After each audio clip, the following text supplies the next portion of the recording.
talk about 70 years of measuring income inequality in Latin America. This is a very broad and humongous effort to put together all the data on income inequality that the experts can grab their hands on and take an in-depth look on how income inequality in Latin America has evolved in the last 75 years. Nora Lustig doesn't need any introduction, but I'm still going to give one.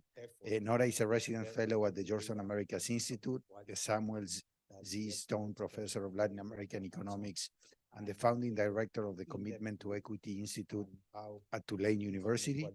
She's also a non-resident senior fellow at every possible think tank in Washington, the Brookings Institution, the Center for Global Development, and the Inter-American Dialogue.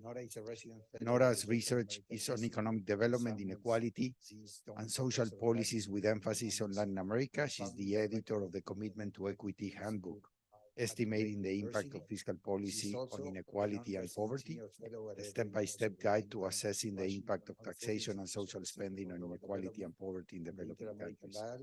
Nora is a founding member and president emeritus of the Latin American and Caribbean Economic Association, LACEA, and was the co-director of the World Bank's World Development Report in 2000, Attacking Poverty. She serves on the editorial board assessing the impact of taxation and social spending on inequality and poverty in developing countries.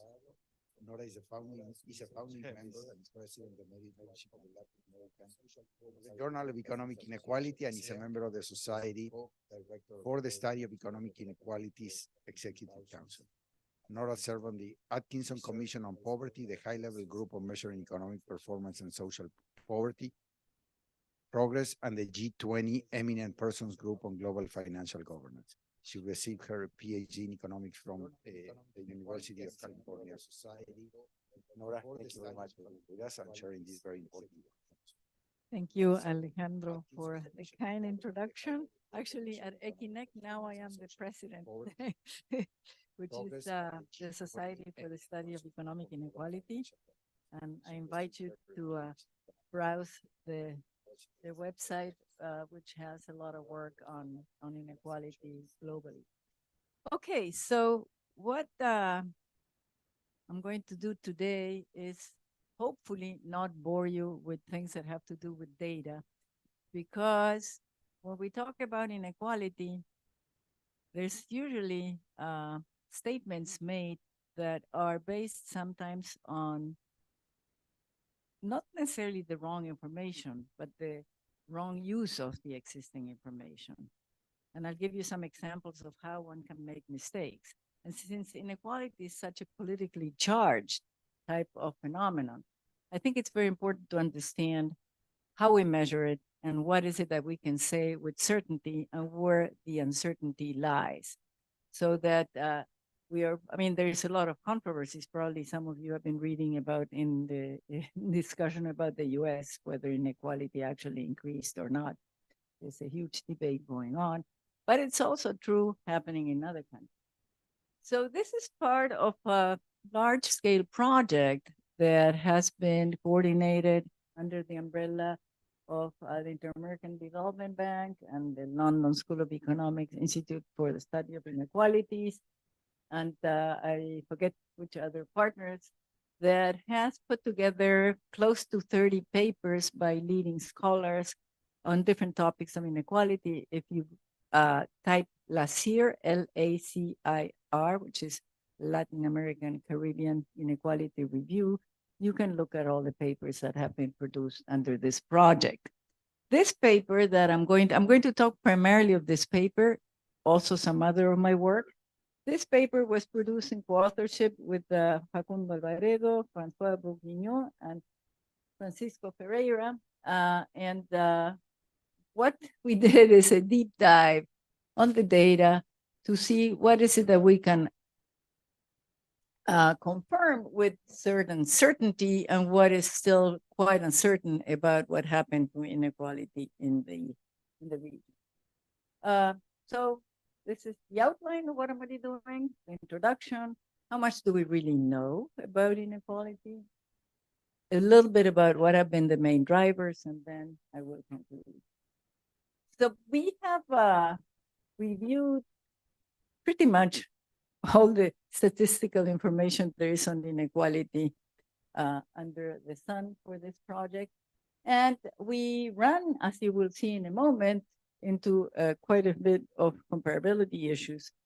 But what is very disturbing, and it's always been disturbing to me when since I started studying inequality, is that for the same year and country, and often with the same data set, you can get different results. So why? And how do we watch out for that when we are making our analysis and statement? So we have sort of combed the landscape, and if we try to summarize what can be said, as I said, with certainty and what not. Let me start by summarizing the takeaways, and then we'll go more deeply into each one of them. In terms of levels, depending on the source, you'll see there's a wide variation, and you'll see how wide it is in a moment.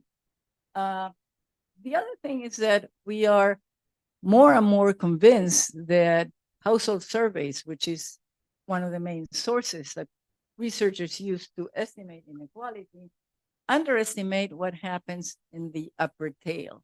The income of the rich are not captured. That's a second takeaway. The third one that's important is levels are very uncertain. But the good news is that the evolution tends to be similar regardless of the source. We have an inverted U in which inequality increased for a bunch of years, and then it reached a peak, and then it declined. And the drivers of, I focus primarily on the drivers of the decline in the 2000s, which is the period that has been studied the most. Interestingly, they've been associated with the expansion of education, more generous progressive transfers, cash transfers, and also the rise of the left, in particular through what happened with minimum wages and the expansion of non-contributory pensions. Okay, so how much do we really know about its evolution, the inequality and its evolution? We have decided to classify the sources of the differences across results into three varieties. The first one is data sources. Did you use household surveys? Did you use data from tax returns, or did you use national accounts? The second source is you may have been using different concepts. The welfare indicator, which is income per capita, per household, equivalized, or consumption, or the unit of analysis. Are you measuring inequality among households, or among individuals, or among adults? Every single matter matters.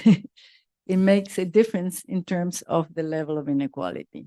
The third source of the variety has to do with what type of income are you measuring? Sometimes it's not clear. Is it net of taxes? Is it gross? Does it include transfers? And it may make a lot of difference depending on the country, whether it's net or gross.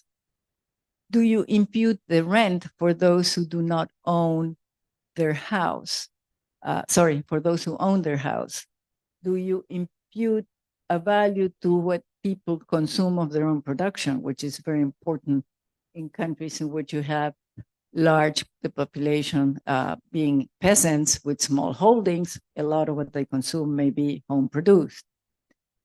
What do you do when they're missing incomes? There are different methods. So it's a mixture of statistical matters and also measurement matters that can affect what the level of inequality is. Okay, so let me show you some results using all sources, meaning household surveys, tax data, national accounts. And let me tell you that I'm going to use one indicator. There's many indicators of inequality. I'm going to use a Gini coefficient.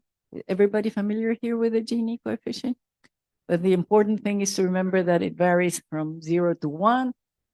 This is, it's a graphic description of how you calculate the Gini coefficient. Remember, the Lorentz curve is a cumulative distribution of income. You have the population. Here you have the cumulative distribution of income. And if there is perfect equality, the percentage that every group receives is exactly the same. So it would be the diagonal. If it's perfect inequality, the Lorentz curve would be the right angle. And the Gini coefficient is the gray area here. So when you have perfect equality, the Lorentz curve coincides with the diagonal. So that gray area turns out to be 0. So the Gini is 0. If you have perfect inequality, it will coincide with the right angle triangle here. So it would be equal to 1. And in between, the Gini coefficient can take any value. In practice, the lowest ones that I've seen in the world are of the order of 0.22, 0.23. I think it was Slovenia, one of those countries. The highest ones are above 0.7. One of the countries with the highest inequality is South Africa, which has a Gini of above 0.7. So the data that we use here are primarily based on, there's different kinds of data sources. There is some that calculate their own inequality statistics based on the household surveys directly and harmonize them to make sure that they can compare across countries. And there's 4 groups of organizations that do that. The CEDLAC is the socioeconomic data for Latin America and the Caribbean, which is the World Bank, Universidad de La Plata joint effort. UNECLAC Statistics is the UN Commission for Latin America and the Caribbean. The World Bank, PIP, I forget what PIP stands for, but it used to be the old POFCA, which has also doing that, and LIS, which is a Luxembourg income study that used to be mainly OECD, but has branched out to include also Latin American countries, increasingly so. Then you have one huge database with Gini coefficients, which I call an aggregator. It's like the Amazon of inequality statistics, because it has combined everything that's under the sun that's considered to be legitimate, so to say, you know, and relatively of acceptable quality. And it has a lot of information that dates back to if you want to go to the 40s, 50s, 60s, you have to go to WID. And it's based out of the United Nations University Wider Institute. Then we use this paper, which has measured inequality using tax returns and national accounts with a particular correction method to see how it affects the levels and the evolution. And in addition, we have added studies that are done by individual researchers that have looked at inequality for particular countries at particular periods of time. So this is, you know, we have more than 60,000 observations, lots of Ginis. By the way, I'm going to show you everything for Latin America, but we also have the results for Caribbean countries, but that's much more limited because the available information for the Caribbean is much, much smaller. Okay. So the bottom line is that we'll see that there is a considerable range in terms of inequality levels. In some countries, some periods, it's very small, but in others it's huge. So I'm going to show you in a moment the graphs. But in Brazil in 1960, for example, you could have one source that says inequality is 0.43, the other one is 0.70 for the same year. In Chile, 2010, 2011, a similar range, and in Mexico, it's even bigger. So here's Brazil in 1960, the lowest inequality is at the bottom, the highest is at the top. Chile, 2010, 11, this is the lowest, this is the highest. So for the same year, depending on the source that you encountered, you could have this wide variation, and same for Mexico. Now, in addition to the problem that the levels can be really different, if you're an indiscriminate user of the data, you can arrive at the wrong conclusions, because you could encounter, for example, okay, for 1954, I pick up this piece of data over 1960, this piece of data. But for 2017, I picked this one. So my inequality has fallen, right? If I run into this one, or this one, and then for the latter years, I use this one, I would have said inequality has risen, okay? So that's why it's so important to be sure that what you use is comparable, that you know what kind of data you're using. Otherwise, you may come to conclusions that are completely wrong. So then I said there's three sources of variety. Then the first one is the different data sources. So household surveys have been designed to measure poverty and inequality. They tend to have a good coverage of the bulk of the distribution. The good thing is also they have a good set of covariates. So if you want to study the link between employment and inequality, transfers and inequality, demographics and inequality, then household surveys are the place to go. But the problem is that usually household surveys do not capture, particularly not well, the upper tail. So the rich are absent either because they're not there or because their income is underreported. Then you have administrative data, primarily tax records, but also Social Security. There is much better coverage of the rich. There is lots of data, so you don't have problems of sampling. But well, they suffer of evasion and avoidance, so they don't capture those incomes that people avoid or evade. And it doesn't include the informal sector because by definition, they're not going to be there. The household surveys, my students always ask me, what happens with informal household surveys include the informal sectors, okay? Doesn't have to be someone who has paid to the Social Security system in order to appear here, but here they don't appear. And then the national accounts aggregates, as we know, they're calculated using methods that often are by residual. And one of the big problems is even though they're more comprehensive because you have, for example, undistributed profits, which is a source of income that's very important for the rich, would never appear here or even here, except in the countries in which they're taxed. So they will appear here. But the discrepancies of national accounts for the presumably the same income category and what you find from surveys or even from tax data is large. So that creates a huge problem because you need to allocate then the difference in a particular way based on information that you don't have. For example, if labor income or wage income in the national accounts is, I don't know, 25% higher than what you find in household surveys, which is not unusual. That 25% difference, if you want to bring this to the level of national accounts, has to be allocated using some particular rule that cannot necessarily be tested because it's information we don't have. All right, so let me show you for Brazil what, in terms of data sources, I think what we can say is that here, the main difference is that this is based on household surveys, and this is in admin data combined with household surveys. So usually when you combine it, the income inequality levels will be higher, okay? Now, what about if we just focus on household surveys and then, we look at the admin data? Do we encounter similar challenges in terms of identifying the right levels? No, here we're with levels and then trends. Like I said, these are the 4 sources that have harmonized the way they produce, not among themselves, but within each one of the sources, they try to use the same criteria to make it comparable across countries.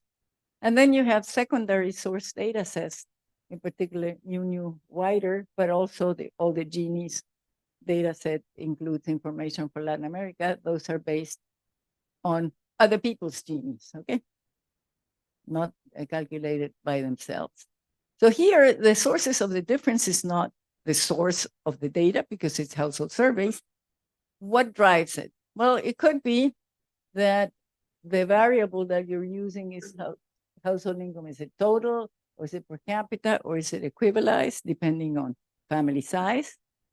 For example, the OECD standard now is, instead of taking total income of a household divided by number of members in the household, is by the square root of the numbers of members in the household, because there is economies of scale in the house. So you don't need to buy a refrigerator for every member of the household, and so on. So there's that's called equivalized.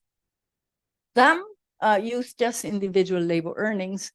Non-labor earnings are not included, so no transfers, no income from capital. And then one big difference is whether you have calculated using income or consumption expenditures. It can be, I'll show you in a moment how different it can be with examples from another region, because most of the surveys in Latin America are income-based. In the rest of the world, in lots of parts, it's mainly consumption-based. And that makes it difficult to make comparisons across regions, by the way. Could also be different units of analysis. Are you looking at individuals, households, only adults, or heads and spouses? If you have different family sizes, and the poor tend to have larger families, the distribution of income by household will be less unequal than if you do it per capita, because the poor will be having bigger units by which you have to divide the income of the household. So here, I just want to show you quickly an example of how important it is whether you use income or consumption. And this is data for, like I said, another part of the world that has surveys that include both, so you can compare. But for the same country, the same year, and the same survey, for example, Armenia here, the Gini coefficient with income is above 0.4. If you use consumption, is below 0.34. It's around 0.32. So it could be 10 Gini points of difference, depending on whether you use income or consumption. Why is that? To some extent, it's due to the fact that the rich save. So consumption is flatter, it's more equally distributed than income. The other one, sources of differences, is that sometimes people mix net and gross. So is it after people pay taxes? Is it after people receive cash transfers? It will be different, the level of inequality, and that there's, like we say here, opaqueness in the surveys, whether what surveys are capturing is net or gross. So you have to make assumptions about that. Then you may have this correction of unit non-response is the realm of the statisticians. You collect data, and some units you are not able to get a response from, but they were part of the sample. So what do you do with it? You have to apply different methods that have been studied to work with that, but they're all different types of methods. So you have to maybe do some robustness checks. You may have missing income, so how do you impute them? Again, there's different methods. Could be different because you have included or not the rents for owner-occupied housing. Why do we want to use it? Why do we want to add it?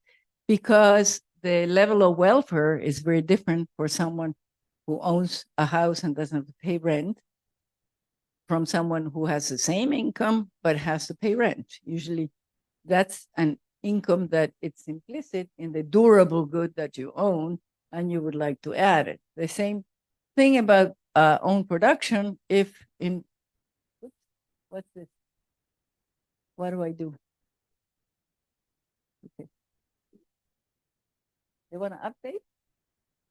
Anyway, if you're in a society with a large agricultural sector, peasants tend to produce what they consume a large portion of what they produce. I remember, for example, in Mexico, for the bottom deciles, the poorest population, a third of their income could come from consumption of own production. If you leave that out, you overestimate the extent of the poverty. Thank you. Then, you have what's called outliers. You may have people with very, very high income in one year and then not in other, because those are low probability events, and they may come up when you collect one year another. So they tend to be left out in some cases not. Some times people do spatial price deflation because rural areas are less costly than living in urban areas. So there's an adjustment. So all that, you want to know when you're dealing with your data, what did they do at all these levels? Now, when you focus on primarily the main 4 producers, which are SEDLAC, ECLAC, FOCAL, and LIS, and other studies or other definitions of income, the range begins to narrow, especially for the 4 main producers of data on inequality based on household surveys. There's still differences. The red, the yellow, the purple are referred to different one of those 4 main producers, but less. And here, I show you a summary of what the dispersion can be. Band 1 is the full range of the data. That's the light gray. Band 2 is for the 4 aggregators which harmonize within. And as you can see, for the first one, which it's all based on household surveys, and it's the same country, the same year. Okay, this is the difference. For example, in Guatemala, the range could be up to 12 Gini points, right? If you used all the sources, you could find one that's 12 Gini points higher than the lowest one. On average, for band 1, which is all sources, the average for all the countries is 7.3. And the good news is that when you circumscribe to those that are based on those 4 aggregators, not aggregators or producers, it's 1.9. All right, so then the main takeaways for the level is that band 1, which is the whole variation, is primarily the source, and the remaining depends on the concepts and the treatment of the same data. There's still a wide variation if you include all the different sources that use household surveys. If you circumscribe to the 4 producers that are SEDLAC, ECLAC, LIS, and PIP from the World Bank, then the range is much narrower. Ideally, we would like to measure income inequality with national representative survey.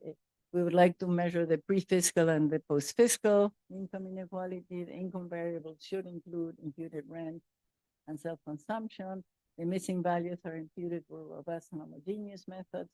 And the uncorrected and corrected for the upper tail you would like to have, but using different methods for the latter. And also, if possible, you would like to calculate inequality with consumption expenditures for regional comparisons. So if you want to have a checklist for what would be ideal, this is what you would like to find. And if you can't find both, you want to know, well, if I don't have pre-fiscal and post-fiscal, I want to make sure that what it's called pre-fiscal is adequate or not. What about the trends? Levels, we showed already what the range can be for trends. What we find is that, for the 50s and 70s, that period is too narrow. There's too few data points to actually conclude anything across the board. You may be able to do it for some countries individually with a lot of caution.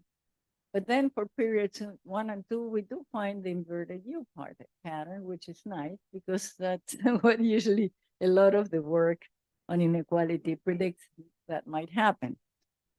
So inequality rises in the 80s and 90s, and then it falls during the 2000s and 2010s, pretty much up to around 2015. There's considerable variation if you go country by country, or when the peak occurs, so the timing may differ. And there is divergence in period 3. Starting in 2015, even before COVID, there's been a heterogeneous pattern in which in some countries inequality continued to decline in Latin America, and some stagnated, and others have started to increase. And these dynamic patterns are quite robust across the bands. So that's the story with the household surveys. And here is, the data that shows you period by period for a select number of countries. Okay. And as you can see, in some thing begins to rise, but the decline was very sharp, and in several countries it was higher than what had been the increase in the previous era. So the overall picture in Latin America is that in Latin America seems less unequal after the 2000s than it was in the 80s and 90s. Okay, so what about when you incorporate tax data and national accounts? Here, we don't have hundreds of, here we suffer from the opposite problem. We just have one paper that looks at what happened over time. There's lots of papers that look at what may happen at one point in time, but the story over time is very limited, and we just have this paper that uses one particular method to correct for underreporting. I'll go a little bit into that in a moment. I already mentioned what are the challenges with the tax data and with the national accounts data. And let's now see what happens with the results. So this is a paper from the Rosa Flores and Morgan, as I said earlier, and it's part of the project that has been led by Thomas Piketty in Paris School of Economics, for those who've been following this. And the data is in their World Inequality database. With okay, so the blue line is the evolution of inequality of the Gini coefficient using household surveys. The turquoise aqua line in between is the evolution of the Gini coefficient using corrected surveys with tax data and Social Security records. And the third one is the one that's in green, is the correction once you try to match totals with national accounts. So inequality across the board here tends to be higher everywhere, every time you make a correction, right? I'll show you later that that's not necessarily the case. Methodologically, it could have been lower, even with a correction, okay? But here it's higher. And in general, it is similar. The trends don't vary, with a couple of exceptions. Does anybody want to say which are the exceptions?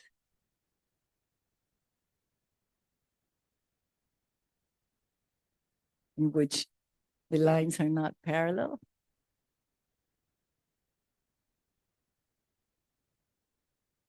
Chile is one, yes. And there's another one that, looking on Chile, it went up when you had surveys, when you had tax data, but it went down when you corrected to match national account totals. There's another case that's even more drastic. Mexico, exactly. In Mexico, with household surveys, inequality was falling, and then it's flat if you use the corrected data with this method, okay? I emphasize. And here's Mexico and Chile as cases in which it doesn't happen. So what happens to the ranges when you add, I mean, the bands expand when you include the data that is corrected for problems in the upper tail that include the non-coverage of the rich, or the fact that the incomes of the rich are underestimated?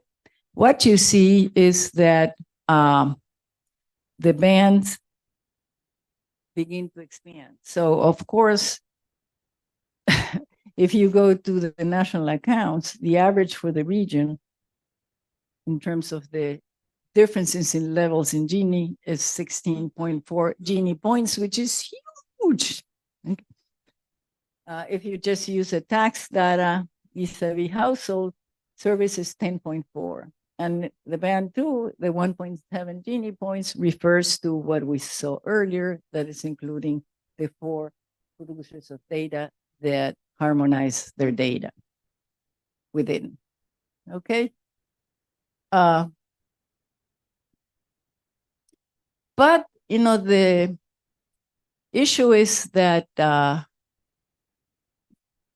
correction, and I want to emphasize this because, I mean, in fact, a lot of the debate that is ongoing in the US now has to do with how you treat the data, the tax data, in order to calculate the levels of inequality. Here it's compounded because you start with a survey and you use the administrative data to correct the data from the survey, and there are different methods. I have a survey on that you can look at. And the problem is that since you're trying to generate something that you don't know what it looks like, you don't have a way to verify it. There's no statistical verification. There's no economic validation. There's no way you can say, yes, I found the true level of inequality. There's no way. So what do you do in those circumstances? As I showed you here, this is mainly corrected household surveys. For Brazil, this is mainly with household surveys. Is there an optimal correction method? No, we don't know. And that was, I thought I was going to find the holy grail at some point. So I worked on this quite a bit, and disappointingly, no, you cannot show it mathematically, and empirically, you can't find it either. Everything is data-driven. So I'm going to show you something that illustrates this. This is another paper that I'm working on with, actually one of the authors is the author of the paper that we used to show the corrected data, Mauricio de Rosa and Valentina Martinez Pavon, former student of mine. What we did is, okay, for the countries in which we have data from household surveys and from taxes, let's apply different correction methods and let's see what we find. Because maybe you could allocate a particular method with a particular result depending on the type of problem that the survey has. No. In fact, the first column here is the uncorrected Gini. By the way, the Gini, you can put it in as in percent or as a coefficient, right? So this is in percent. It would be 0.477 or 47.7, same thing.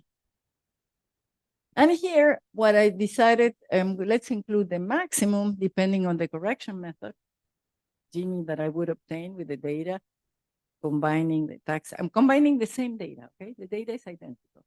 I'm just using different methods. And the minimum. Why did I put this one in red?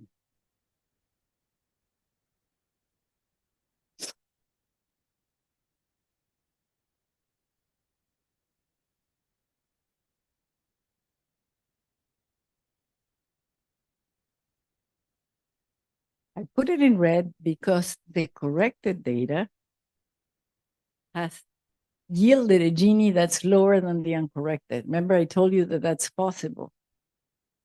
Analytically, and there's a paper by Nobel Prize winner Angus Deaton that shows that that's analytically possible. It depends on what you do when you correct.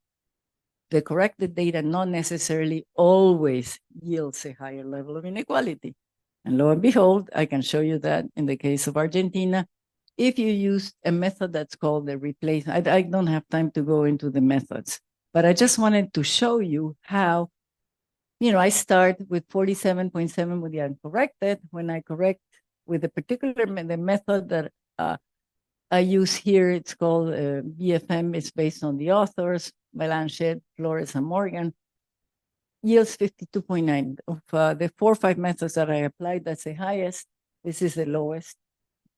using also a typical method used in the literature. These are all, if you go into the literature, you'll see that they're being used. And for each one, I can see that the range is pretty large. So what do you do when you have that? What would you recommend?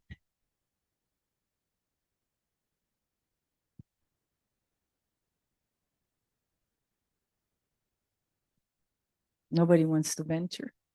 What would you advise someone?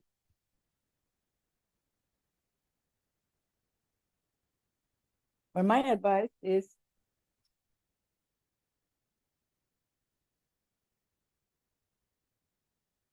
where did I put my advice?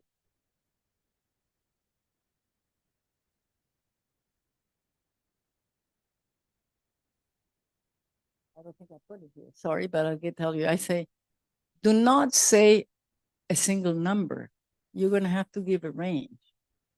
Again, we don't know what the true level of inequality is. So if I correct, depending on the method, and there's no reason to think that one method will be better than another, this is what I'll get. Okay? So we're not going to get away from having ranges. When you look over time, you have to look over time at the range and compare the minimum with the minimum, the maximum with the maximum, the in between with the in between, not the minimum with the maximum and the maximum with the minimum, because you're going to conclude the wrong thing happen in terms of the trends of inequality. All right, so we've already established what are the sources. I mean, there's considerable variation levels that we need to correct for household surveys, but we know that they're very sensitive to the combination. So we have to show the different options and what do they mean. Be transparent. Be transparent. Transparency is essential here. Okay, and we need to sort of stick to the bands. The good thing is that the trends appear much more robust. Even when you correct for underreporting with different methods, the trends probably, I don't know, with one of the methods, it looked robust. Inverted U for a period of time could be seen, although it cannot be tested completely because the data over time that I showed you earlier starts in 2000. So I don't know what happened in the 80s and 90s, right, with corrected data. All right, so I stop here about any questions about the generation data. I'm going to talk a little bit about the drivers. How much time do I have? None? So I didn't hear you. 5? Okay. So anything about, yes, Alan.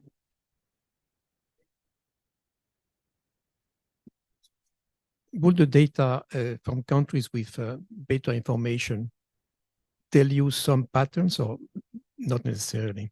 That's a very good question. I think that what would be ideal in order to begin to have a better assessment of what's happening is to have linked data. Survey data with administrative records. By that, I mean they identify anonymized, of course. You don't want to know who is the rich, etc. But to be able to link what did people say to the tax authorities, to Social Security, and to the survey, the same person, then that data allows you to probably have a better assessment of what's going on in terms of inequality. Few countries are doing that. In the US, you can do it if you get special permission, access to the US Census Bureau information, and some authors have been doing it for the US. But that would be one way of moving towards a better measure, because then you know who lied or let's say made errors when they reported in one place or another. But hopefully, I think if that becomes generalized, then we will be able to get a better assessment. But that's moving into the future. Yes. Yes.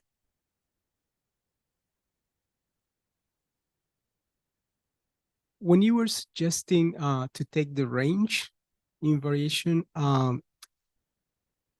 isn't there the possibility of cherry picking, the range itself, or not? Yeah, that's why I say, you have to read between, you have to read the letra chiquita, the small print in whatever you do in order to sort of see whether people are manipulating or not. In general, it's not manipulation. It's just that we're used to sort of produce one data point, and it turns out that that's what it is. But particularly for all the studies that do long-term analysis of inequality, be very careful and just look at what data they've used and whether it's comparable. But cherry picking can occur always. The extent to which you demand transparency in what an author shares would help to define what. But when I suppose you're talking about this here.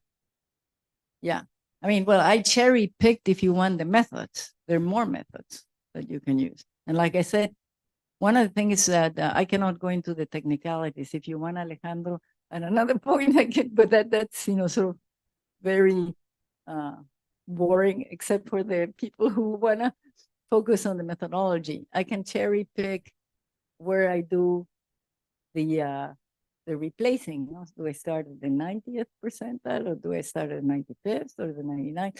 So when you look at published papers, they do it for different ranges. So you can see that. But the cherry picking danger always exists. All right. So a little bit about drivers. In the period of rising inequality, I think that what people have found is that the process of economic liberalization, being trade liberalization, privatization, etc., did have some contribution to the rising inequality, particularly through the skill premium increases that happened during that period. And during the second period in which inequality fell, it's important to note the educational expansion because of what it did to the skill premium, the education premium, the high school graduates and beyond wage divided by those with less than high school narrowed systematically in practically all countries. And there was also an expansion of social transfers, both in terms of making them more progressive and the level of generosity.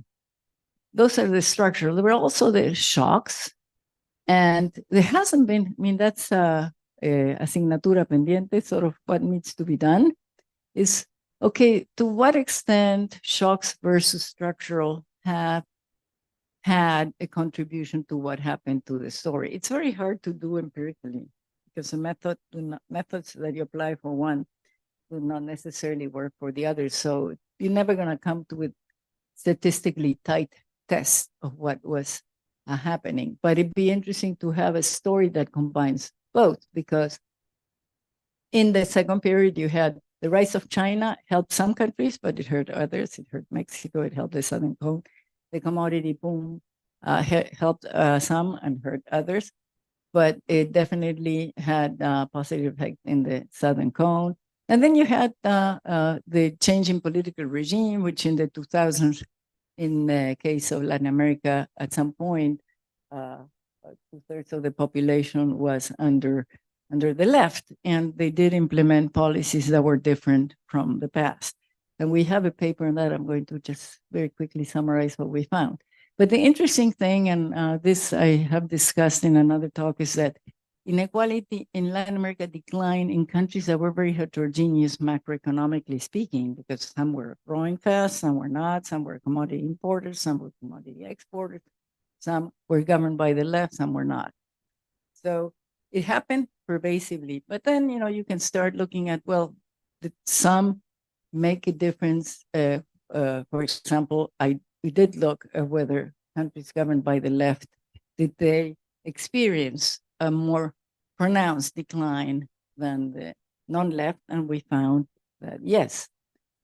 So the determinants of the decline in inequality we do find is the decline in inequality in labor income, the larger and more progressive transfers, and also the expansion of private transfers, primarily through remittances in some countries that played an important role.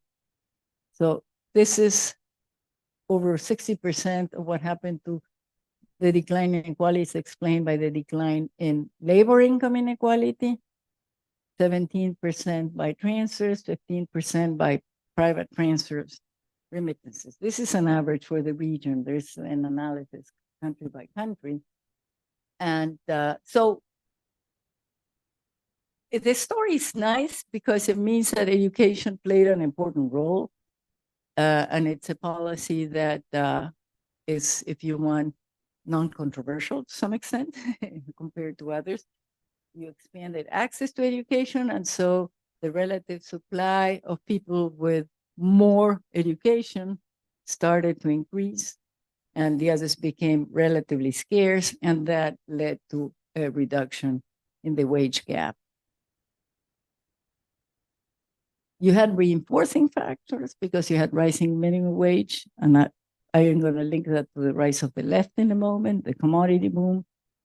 And there was some evidence that there's skill obsolescence in some quarters because of the type of technological change that started replacing people with more than high school degrees, but they were no longer necessary.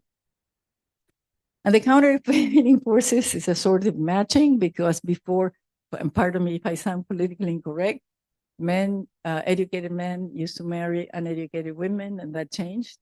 The process, there's more and more educated men combining with educated women. That has been one of the factors that was a countervailing force because that increased inequality, by the way, as a result. So this is what happened to the minimum wage.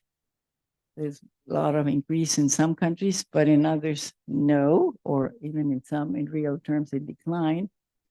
And the increase in the transfers, the conditional cash transfers targeted to the poor, I think there was a non-ideological change primarily. I think it was a change in technology that people realized that cash that you could bring to the poor, no matter how remotely they lived, was feasible. And that started in the 90s in Mexico and Brazil. And some authors have also looked at the role of politics in the expansion of transfers. That the reason why you find them in left and non-left governments is because of more political competition, and also because as democratization proceeded, some areas that before, some population groups that before didn't have a voice started to count. And here is, the paper. This is a paper that we wrote on inequality under the left, and I can show you here. This is the trend in the Gini coefficient under. By the way, this is one Gini that we use from CEDLAC. This is the source that we used, but I think we did robustness checks and with ECLAC and everything, and it didn't change. The solid gray is the average. The dashed black is the non-left, and the dotted blue is the left. And as you can see, the left showed a more pronounced, countries governed by the left showed a more pronounced decline in inequality. That's this blue line. And we did an econometric analysis. We decided to use, for those who work on economics, sort of a diff approach, given treating this as an experiment that Latin America, for the first time, was being governed by the left. Many countries had been under dictatorships or quasi-dictatorships or non-leftists, so we could do that. We didn't find any. This is important to ensure that your econometric analysis is valid. There's no different patterns in inequality before the left, and then we controlled for other factors, and we found that on average, the Gini for the leftist governments was 6% lower than the non-left. And then we looked at the mechanisms, and we said, okay, it seems that what played an important role was increase in social pensions, the non-contributory pensions, the increase in minimum wages, and tax revenue, which meant more resources to be used for redistribution.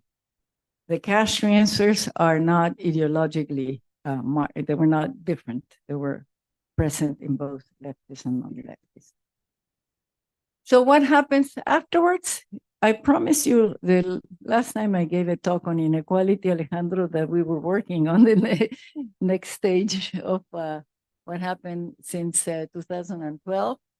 Well, we have a mixed pattern in terms of some countries inequality went up and some went down. And we were able to study what were the determinants of inequality in labor income. We don't have a study for all incomes, but what happened under labor income is very important. As you saw earlier, it explains the bulk of what happens to inequality overall. And we found again that educational upgrading continued, and that the country in which labor income inequality increased, which is Argentina, what we did find is that the returns to skill became unequalizing. So in that country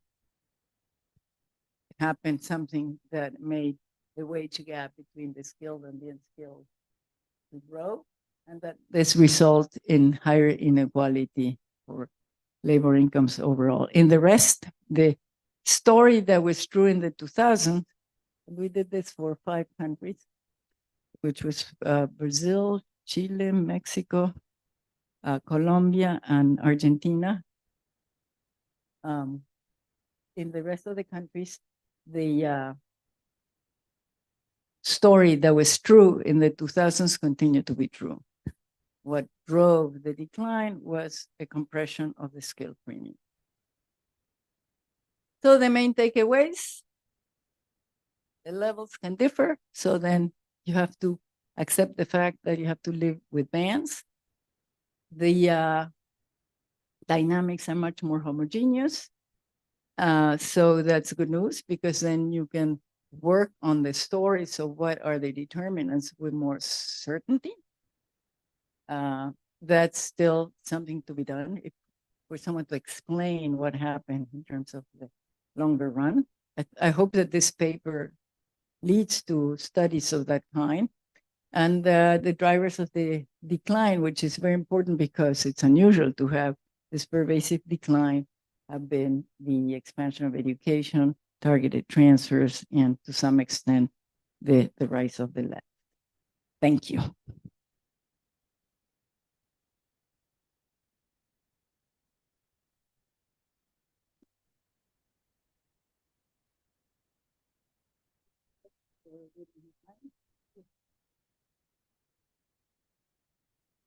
Any country?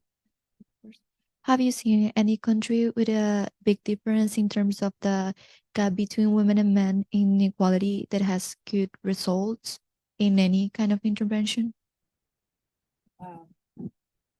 I don't think, I have to see whether our project has looked at the information in terms of gender gaps over time. There's papers that have looked at gender gap.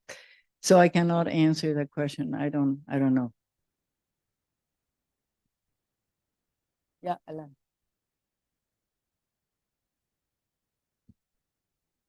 How dangerous is it to use the average real wage as an indicator of possible inequality? I mean, have you seen many countries in which, for example, the real wage is rising and yet inequality is rising at the same time?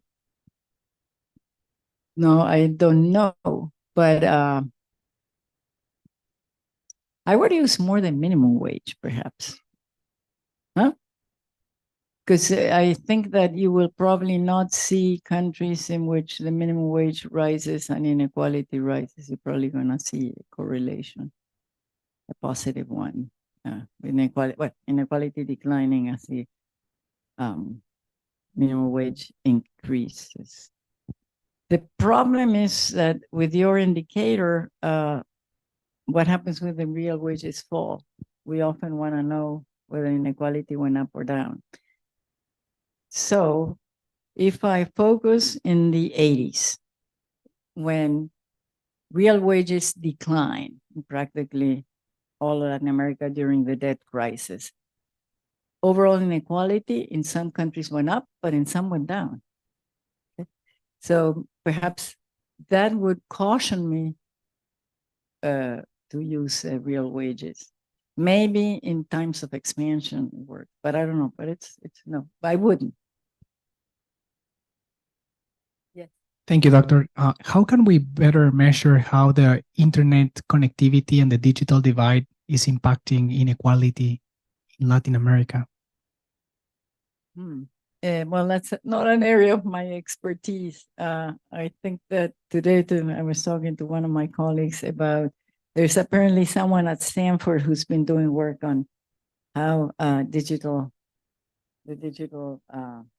transformation is able to either increase or decrease inequality. But my motto is I don't comment on things that I don't know.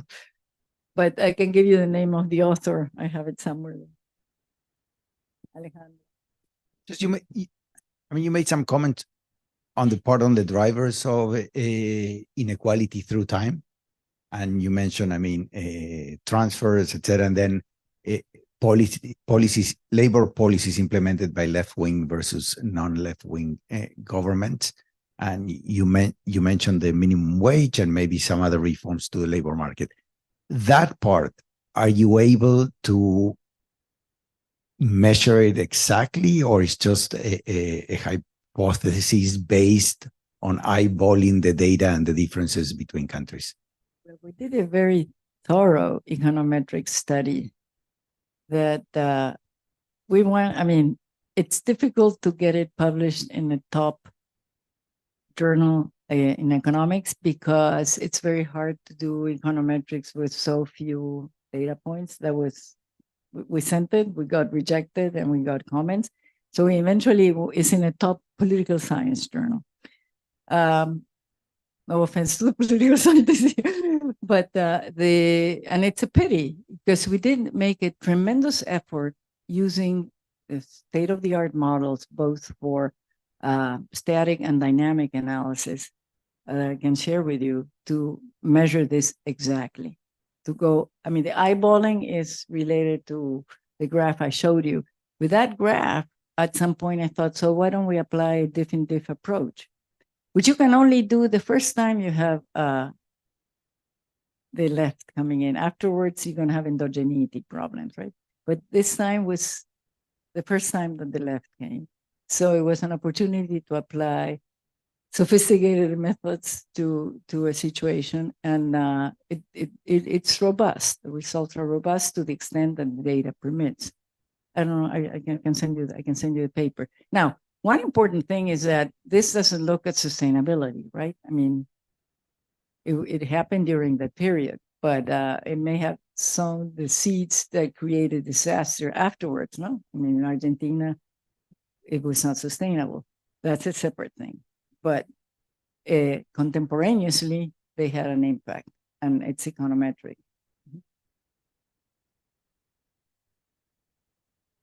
Thank you very much for the comprehensive presentation, Nora. What are the implications, given these differences that you find when measuring inequality, on policymaking? Do you have to look for the determinants, as Alejandro was saying? What do you look for? What do you recommend to a policymaker? What data to use to look at the determinants? Well, okay, first of all, you have to decide what are you going to be looking at the determinants of. So if I use household surveys, I would stick to the 4 producers, and that restricts your analysis for the 90s onward. And the 90s is still a mixed bag because sometimes it's only urban in some countries and not national. That's another thing I didn't mention. So I would stick to that, but I'm explaining that inequality, which does not include the incomes of Carlos Slim, for example. So if I need to do that other type of analysis, I probably have to use tax returns data and think about, how would you have to make the tax system more progressive. I would not use the household surveys for that purpose. I would use tax data. So it depends on the variable that you want to look at, and then analyze the determinants for that variable. For the household surveys, you do get a lot of information in terms of what the change in the composition of education produced over time, and I think that's an important result. And also, if you have data on transfers, it also allows you to capture them.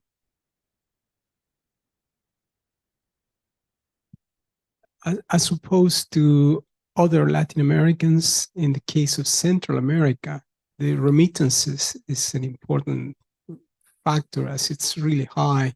Some countries like Nicaragua, now it's almost 25% of the GDP. So my question is, did you notice something there in particular? And actually, in the story that I went very fast, but if you, oops. The gray area is the contributions of private transfers, which are primarily the equalizing contribution of private transfers, and that's primarily remittances. That's the average for Latin America. For some countries, might be very high. By the way, Central America is understudied. I keep saying that. And there's very peculiar patterns there that for me are in a way paradoxical, because one of the countries in which inequality declined the most throughout Latin America is El Salvador. And people would say, how does that, how is it coherent with what you've seen has happened on the political and the social front? So it'd be interesting to see whether is that result robust and what drove this, and why is it that it not materialized in a better outcome in terms of the social path. Okay. We're done? Okay, all right, thank you. Thank you very much. And thanks for participating a little bit. I like to always engage with the audience. We didn't ask the Zoom